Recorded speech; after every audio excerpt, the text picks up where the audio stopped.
సాధారణంగా ఎలక్షన్లో గెలవడానికి అనేక పార్టీల వాళ్ళు కొన్ని పథకాలు చెప్తుంటారు. మేము ఈ పథకాలు ప్రవేశపెడతాం, బలాన్ని సేవలు చేస్తాం, బలాన్ని మంచి చేస్తామని. అవి చేయటం ద్వారా వాళ్ళు ఓట్లను అడుగుతారు. వాళ్ళు గెలిచిన తర్వాత ఆ యొక్క వాటిని తీర్చడం కూడా జరుగుతుంది. కానీ లోకేష్ గారు చాలా వెరైటీగా గెలిచారు.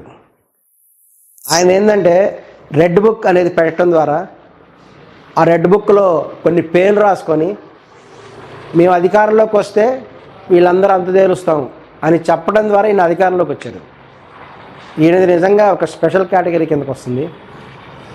ఆ విషయంలో మటుకు లోకేష్ ఒక ప్రత్యేకమైన స్థానం కూడా సంపాదించుకున్నాడు. ఇప్పుడు గమనించినట్లయితే ఆంధ్రప్రదేశ్లో రెడ్ బుక్ రాజ్యాంగమే నడుస్తున్నది. ఆయన కూడా తన మాట నిలుపుకుంటున్నాడు. ఆయన రెడ్ బుక్లో ఎవరైతే పేర్లు రాశారో 1 by 1 పేర్లు తీసుకొని వాళ్ళందరి అంతు కూడా తేల్చడం జరుగుతున్నది. వాళ్ళకు ఉన్నటువంటి మైనస్ పాయింట్ కూడా తీసి, లేదంటే వారి వివిధమైనటువంటి కేసుల ద్వారా వాళ్ళ మీద పగ తీర్చుకోవడం జరుగుతున్నది. అని మనం జాగ్రత్తగా గమనిస్తే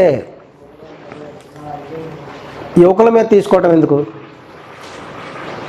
ఈయన కూడా లోకేష్ గారు కూడా చంద్రబాబు నాయుడు గారి తర్వాత తరం వ్యక్తి కాబట్టి దమ్ముంటే డైరెక్ట్గా తేల్చుకోవాలి ఎలక్షన్ ద్వారా. ఈ యొక్క యుద్ధం అనేది పూర్వకాలంలో ఫిజికల్గా జరిగితే ఇప్పుడు ఓట్ల ద్వారా జరుగుతున్నది. దమ్ము అనేటువంటిది అధికారంలోకి వచ్చి అధికారం ఉపయోగించుకొని వీళ్ళ మీద పగ తెచ్చుకుంటే ఏమొస్తుంది? నెక్స్ట్ టైం ఎలక్షన్లో దిగి తమ బలం ద్వారా ఎలక్షన్లో గెలవాలి. వివిధ పథకాల ద్వారా వాళ్ళు నిజంగా ప్రజలను ఆకర్షించడం చేయగలిగితే, ప్రజలకు మంచి చేస్తే వాళ్ళు ఆటోమేటిక్ ఓటేస్తారు. ఆ ప్రజాబలంతో తిరిగి ఎలక్షన్ యుద్ధంలో పాల్గొని ఓట్ల ద్వారా గెలవాలి. అంతేగాని ఈ పేరినాని కుమారుడైనటువంటి కిట్టు గారు, బైరెడ్డి సిద్ధార్థ రెడ్డి గారు, ఇటువంటి వాళ్ళ మీద నేను అటాక్ చేస్తాను రెడ్ బుక్ ద్వారా అని అనటము అది నిజంగా ఎవరు సపోర్ట్ చేయట్లేదు. వాళ్ళు కూడా చాలా డేంజర్. ఈ అధికారం అనేటువంటిది శాశ్వతం కాదు. ఇప్పుడు తెలుగుదేశం పార్టీ గెలిచింది, నెక్స్ట్ టైం మళ్ళీ వైఎస్ఆర్ కాంగ్రెస్ పార్టీ గెలిచింది అనుకోండి, అప్పుడు పరిస్థితి ఏంటి? వాళ్ళు కూడా మీ మీద అటాక్ స్టార్ట్ చేస్తారు. కాబట్టి యూత్ జోలికి అనేటువంటి పోకుండా ఉంటే మంచిదేమో అని అనుకుంటున్నాను. నారా చంద్రబాబు నాయుడు గారు ఎంతో అనుభవం ఉన్నటువంటి రాజకీయవేత్త అయినా అనేక మంది ముఖ్యమంత్రి కూడా చేశారు కాబట్టి ఇట్లా యూత్ జోలికి రాకుండా చేస్తారేమో అని కూడా భావిస్తున్నాము.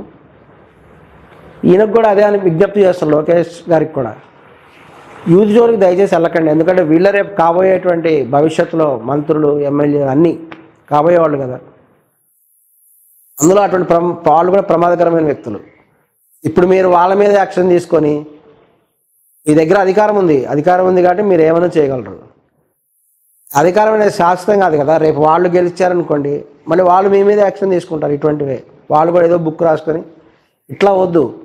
యూత్ని కాపాడుకోవాల్సినటువంటి అవసరం మన యూత్ అండ్ యంగ్ లీడర్స్కి ఉంది.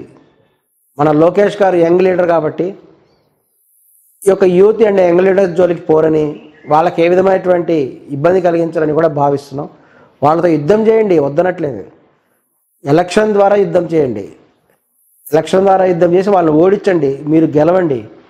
ఎలక్షన్లో గెలిచిన వాడే కింగ్. కాబట్టి ఈసారి మళ్ళీ లోకేష్ గారు గెలవాలని కోరుకుంటున్నాం. అలాగే ఎవరి శక్తి సామర్థ్యాలు వాళ్ళకు ఉంటాయి. వైఎస్ఆర్ కాంగ్రెస్ పార్టీ కూడా ఈసారి తమ బలాన్ని పెంచుకుంటున్నది. వాళ్ళు గెలవడానికి వాళ్ళు కూడా ప్రయత్నం చేస్తున్నారు. కాబట్టి ఇప్పటికైనా లోకేష్ గారు ఈ రెడ్ బుక్ రాజ్యాంగాన్ని కొంచెం స్లో చేస్తే, లేదంటే ఆపేస్తే మంచిది అనుకుంటున్నాం.